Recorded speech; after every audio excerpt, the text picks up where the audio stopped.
So I have been gone for a little bit, not that long, about a week and a half, I think it's been since I posted my men review, and I just wanted to do a quick roundup review. I got 5 movies to talk about today.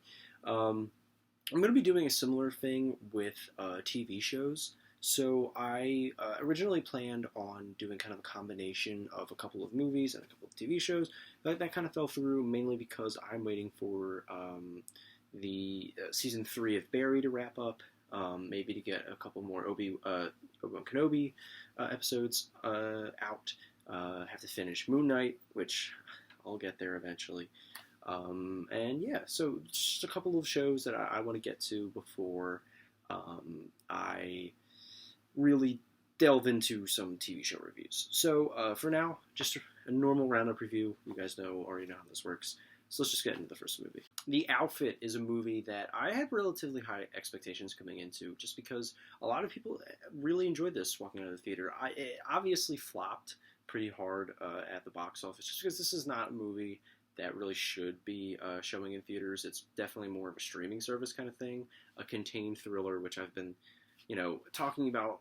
It seems like every other week I'm talking about a new contained thriller. They are the bane of my existence, but this one seemed a step above some of the other ones, some of the actors that were involved. I don't know, this movie looked pretty interesting to me, and you know what, I enjoyed it for what it was. It is very flawed. I did not nearly love it as much as any other, or most other people did, but I found it to be quite the entertaining ride for most of the runtime. It had some solid thrills. I did like the direction that it was going in towards the first 2/3. I thought it had a nice kind of webbed story. I liked the central performance from the guy who I never can remember his name, but he is a very famous character actor. He did really great in the movie. The guy from Love and Monsters was pretty good. There was just a lot of elements of this movie that, the costumes were really great. The set design was really cool. I liked the contained aspect of the script kind of worked in this movie. It wasn't generic at all. But on the other hand, some of the other thrills felt a little too forced and a little too cliche and a little too, really? That's where we were going with this? And by the end, it really overstayed its welcome. This movie dragged on towards the past, I think, 20 minutes and just kept trying to up itself and, wait, that's this. Oh, wait, that's this. And it was almost comical how many twists and turns there were that it kind of felt like a Scooby-Doo episode, honestly. But I don't want to harp on this too much because it is a highly entertaining, contained thriller. I liked it for the most part. It's a solid movie. I feel like other people will get more out of it than I did, but that doesn't mean that I didn't still really enjoy it. So I'm going to give The Outfit a B-. This is one that I was not looking forward to. Firestarter, from that first trailer, I was really cringing. I really was just not looking forward to this thing, and the reviews that were coming out, it being produced by Blumhouse, it being yet another Stephen King adaptation, all of the red flags were going, and especially Zac Efron being involved, which, look, I don't think he's a bad actor. I think that the Ted Bundy movie really proved that, no, he is not a bad actor. He can act when he tries. This movie was laughably bad. It was just... It took an interesting concept, kind of this superhero horror movie akin to like Brightburn, and even, obviously this original story, and even the 80s movie came way before Brightburn, but, along the same lines, that's interesting. I think that idea hasn't really been explored enough.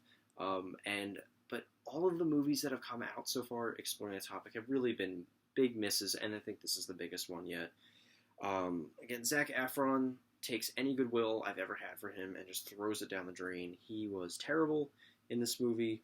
It's just another worthless Blumhouse film. And I am not a person who likes to harp on Blumhouse. I think they make pretty good movies.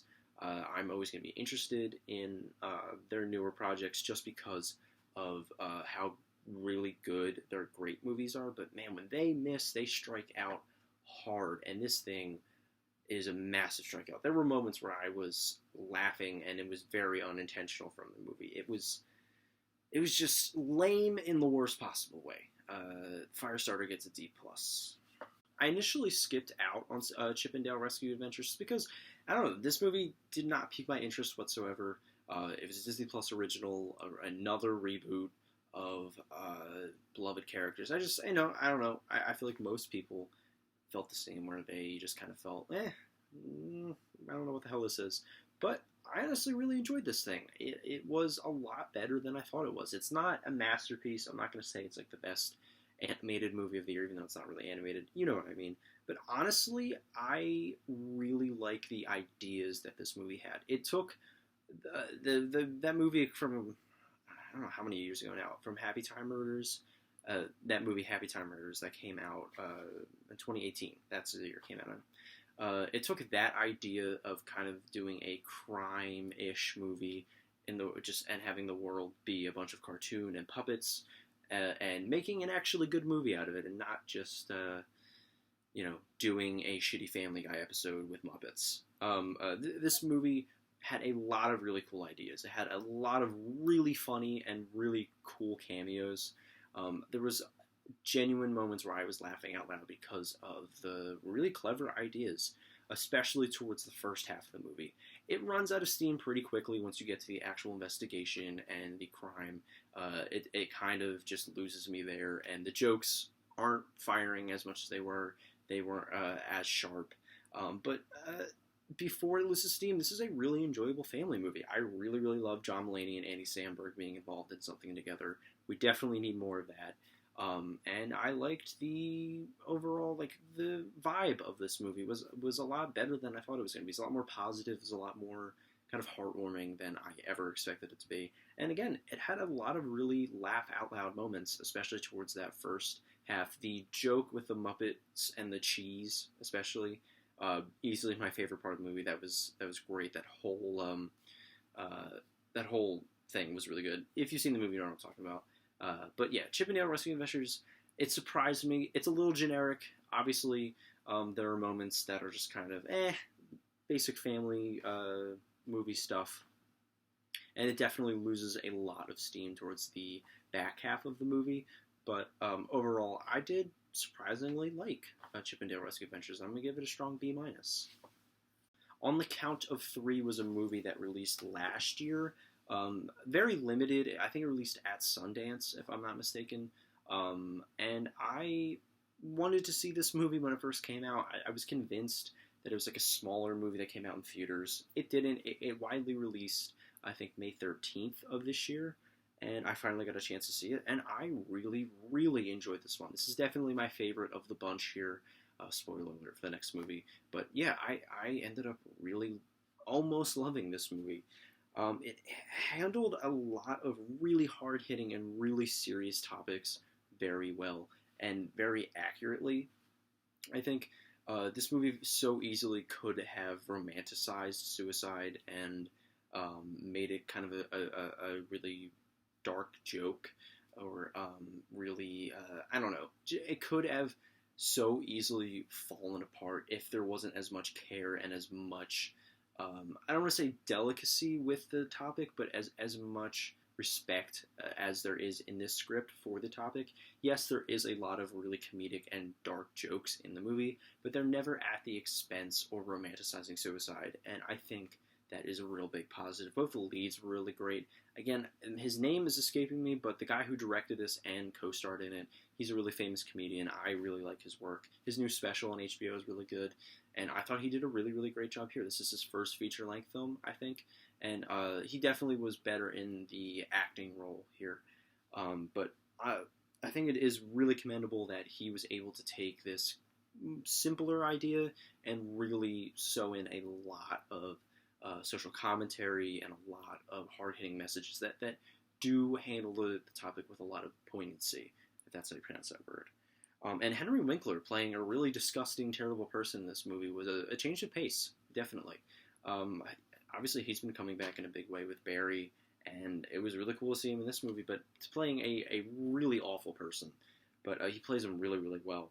And but there are moments that I really connected with in this movie. Honestly, there were moments that I genuinely was moved by, but they kind of were undercut by forcibly putting in a little bit of humor. Again, it's not in like a tone-deaf way, but it's in a way where the tone itself is very inconsistent and very kind of all over the place. And that's my biggest issue with the movie, is tonally it's very all over the place, and I think that comes with the inexperience of a first-time director. This is a very obviously a first-time directed movie.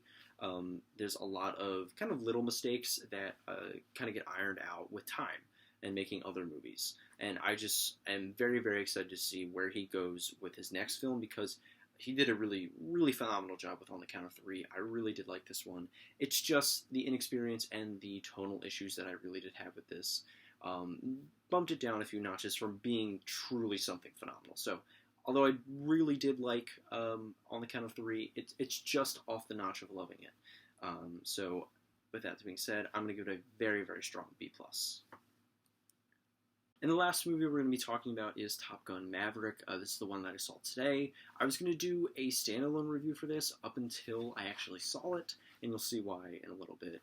But, yeah, I was really, really surprised when I looked at the reviews for this thing. They are overwhelmingly positive. It's already one of the highest rated movies on Letterboxd. I think it has a 97 on Rotten Tomatoes. Something absolutely insane to me. Because I know that people hold Top Gun, the original, in pretty high regards. It's kind of this movie from the 80s. Like, oh, you haven't seen Top Gun? That movie's the greatest. But for people that really follow movies and love movies, and that that's their passion, a lot of people don't really hold that movie in the highest regards, and I don't either. I think the first Top Gun is fine. It's okay for what it is, but it's really never been something that I ever want to revisit. And this same people have been saying that have also loved this movie, which is very shocking because these movies are so very similar. And this Top Gun Maverick just gave me nothing to talk about. I thought this was a movie, and it was fine. It sure was an action movie. It had really cool stunts, I will say that. The planes and the dogfighting and the cinematography was all really great. It was thrilling. It was entertaining to watch in the movie theater. And that's about all this movie gave me. I mean, all the performances were fine. They suited this movie well. I mean, Miles Teller and Tom Cruise are good actors, but they don't really do anything that special in this movie. The younger cast that's in this, none of them are that great. It's just kind of another Top Gun movie for me. I was not invested in the story whatsoever. I thought the script was really throwaway. I thought this was just kind of rehashing older 80s cheese, which I'm okay with.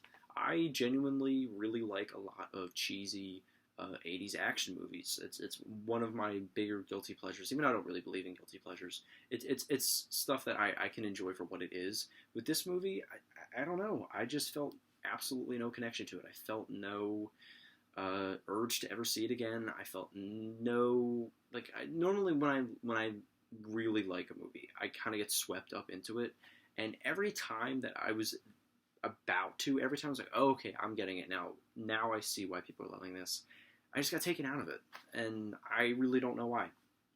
This is not a bad movie by any means. It's well made, but I just felt nothing with this movie. Absolutely nothing. The only legitimate criticism I have for it is way too long. It did not need to be 2 hours and some change. The ending really, there was a couple of false endings that tried to be like thrilling, but I don't know, just ended up being kind of dumb for me. But yeah, I just have almost nothing to say other than, yeah, it was fine. I didn't really love the script or the characters. I felt nothing while watching it, but the airplane scenes were, or not the airplanes, they're fighter jets. The fighter jet scenes were cool. And that's about it. I don't know. I would take almost any Mission Impossible movie over this. So yeah, it's okay. It'll get a strong C-, not C-. Top Gun Maverick will get a strong C+ from me, but nothing more than that. And that is it for my latest Roundup review. Thank you guys for being patient and getting through this. Thank you guys for watching the video all the way through. If you've made it here, subscribe if you are new here. Like, obviously, if you do like the video, and comment. What other movies do you want to see me review? What are your guys' thoughts? I would really love to hear, especially on the count of three and Top Gun Maverick, just because I want people to, like, I don't know, point stuff out that I may have missed in Top Gun Maverick to why it was so good. So yeah, other than that, I'll see you guys later.